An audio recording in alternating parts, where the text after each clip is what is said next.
Hello everybody, DDB Model Cars on YouTube. This is my fourth time of doing this, and I've got supper coming, and I'd like to get it done before my wife gets here and interrupts, and then I have to do this a fifth time. So, really quick. The reason why I'm doing this is because I didn't really know the difference between the Chevelle and the Malibu. Evidently, it's a trim thing. They're both pretty much the same car on the basic. So, the AMT's modeled in 125, Revell 124. So there's going to be obvious difference between that, and also because the Malibu is basically a hot rod drag car version. It says 2-in-1, but you can have 2-in-1 as long as you build it hot rod drag car. There is no stock. And the AMT is stock only. There's not even an extra wheel option. So if you're not in love with these, you better have another set laying around, because that's all you get, and I think they're gross.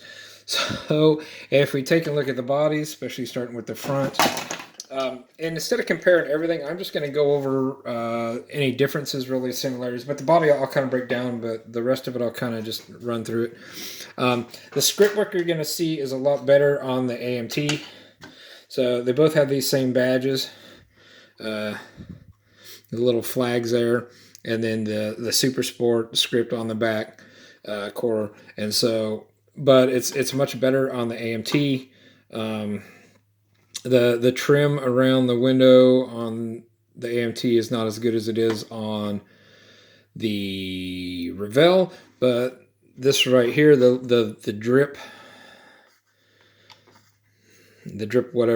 rail is a lot better on the AMT. It's practically gone on the Malibu, or on, I guess I called it the Malibu, on the Revell one. This one has the separate windshield wipers, and this is something that you guys have to tell me. This one has a line here that goes on both of them, and I know some of older cars that is like it's a separate piece. So like you'll have the back bumper and the taillights and all that, and then you'll have the body, and then there'll be like either like a rubber or a different kind of metal piece put in there or whatever. And so that's what that looks like to me, but I don't know if that was a factory thing or not. It's not on the Revell kit at all, so there's no line there, none there. And this one also, there's nothing molded in the body on the back, where the AMT one has that panel in there. So that's basically it for the bodies. You only get 4 skinnies. Trying to see, I kept dropping it. Okay, there's script on both sides. And then this one you get a skinnies and some fats, treaded, no slicks. And I don't think there's any writing on either one of these. Nope, no script on either one of those. The big difference, well, there's a lot of big differences because the one's race and the other one isn't. But you got these fancy decals. You got gauges on both decal sheets, and you're going to need it because it's non-existent on either dashboard. They're there, but they're so light. They're so light. One of them, I couldn't see it. I could only feel it with the point of this. The other one, I could barely see it, so not very good at all. So you do have tires decals. I don't know if I put that little crud on there. There, it's gone. Badges and stuff. Really cool, nice looking decal sheet on this one. And that's the Revell, of course. I'm sure you guys are familiar with those decals. Sorry, trying to get that put away so I don't have to worry about it later on. The AMT, not nearly the decal sheet. A little more badging there, whatever you got, like the big Chevelle. I think that's the Super Sport, which you can put over that script if you don't want to do it. You got the flags there, radio. There's the dash, and I will show you the dashes really quick. But yeah, some nice stuff on there. Not a huge sheet, but the stuff that's on there is nice. And that the dash inserts, those are really important, because I'll show you in a second. but they're terrible on both of them. So this is the Malibu, the Revell one. This is the one you can barely see it.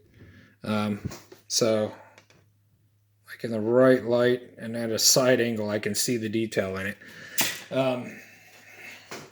Crap. Just launched my pointer.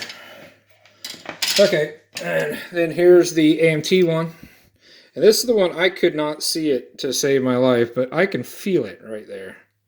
Oh, I can kind of barely see it now, but really light. The rest of the dash actually isn't too awful bad, and it's two-piece. That's a big difference. The other difference you're going to see is there's a texturing to the plastic on the AMT kit, and I don't know if it's supposed to be because it's only on the interior, and I don't see it in the dash, but it's on the seats and it's on the door cards. And especially on this back one, it almost looks like somebody had painted it before with like a really crappy paint, and it just like did something to it. But it might make for a nice effect once you do color it. And so these have the side door cards, and they got really nice detail in them. And but you can see a little bit of that oddness in the flat part here, and then of course on these seats as well. So the only option really that I see that this one gives you is you get two steering wheels. So here's the bottom chassis. There's quite a bit of difference on these. The Revell has more detail. It's got brake lines in it, really well pronounced, and then of course it's got a separate front stuff. These are one-piece headers. I didn't realize that, and I mean it's clean in between them pipes. Looks really good. A couple of sink marks on the back towards the ends, pretty common. But other than that, I mean those look really slick, especially for being a one-piece. And then the chrome. Chrome quality looks about the same to me, except for to me, so you got the valve covers on the ATM are just the flat, nothing really fancy about them. But because they don't have fins or anything, or maybe just better chrome, these have the fins, and it looks like maybe some kind of script, but it's all just, it looks like a chewed up mess. I can't make out any detail. And so I'm not a big fan of that. The wheels look fantastic. I love these rims. They look gorgeous. So that's a kudos to them for that. And like I said, these are hideously ugly. They're molded great, but I just don't like the style. But if you do, then there you go. Each their own. So yeah, I think that's all I really want to cover on it, guys. So thanks for watching, and I'll catch you guys on the next one.